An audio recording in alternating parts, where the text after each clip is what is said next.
बिस्मिल्लाहिर्रहमानिर्रहीम। अस्सलाम वालेकुम।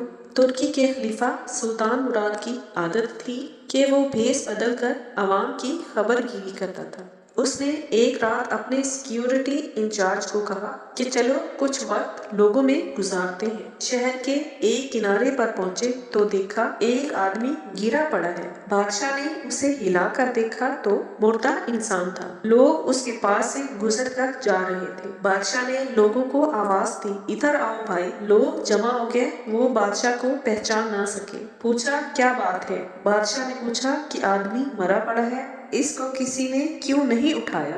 ये कौन है और इसके घर वाले कहाँ हैं? लोगों ने बताया कि ये बहुत गुनहगार और बुरा इंसान था। सुल्तान ने कहा क्या ये उम्मत मोहम्मदिया में से नहीं है?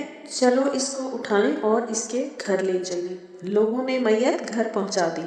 औरत ने अपने शौहर की लाश देखी तो रोने लगी। सब लोग चले गए। बादशाह और सिक्योरिटी इंचार्ज उस औरत की बातें सुनने लगे। वो रो रही थी और कह रही थी, मैं गवाही देती हूँ बेशक तू अल्लाह का वली है और नेक लोगों में से है। बादशाह बहुत हैरान हुआ कि ये कैसे हो सकता है। लोग तो इसके बारे में कुछ और ही बातें कर रहे थे और इसकी मैयत को हाथ लगाने को भी तैयार ना थे। औरत ने कहा मुझे भी लोगों से यही उम्मीद थी। हकीकत ये है कि मेरा शौहर हर रोज शराब खाने जाता, जितनी हो सके शराब खरीदता और घर लाकर गड्ढे में बहा देता और कहता चलो कुछ तो गुनाहों का बोझ मुसलमानों से हल्का हुआ। इसी तरह रात को किसी बुरी औरत के पास जाता, उसे एक रात की उजरत देता और कहता अपना दरवाजा बंद कर ले।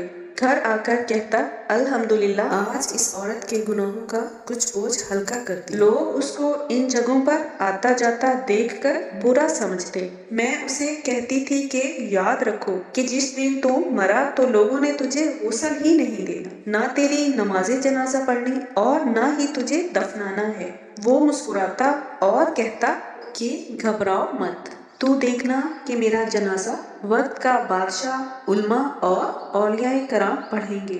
ये सुनकर बादशाह रो पड़ा और कहने लगा मैं सुल्तान मुराद हूँ, कल हम इसको गुस्ल देंगे और इसकी नमाज जनाजा भी पढ़ाएंगे और इसकी तदफीन भी करवाएंगे। चुनांचे उसका जनाजा बादशाह, उल्मा, औलियाए कराम और कसीर अवाम ने पढ़ा।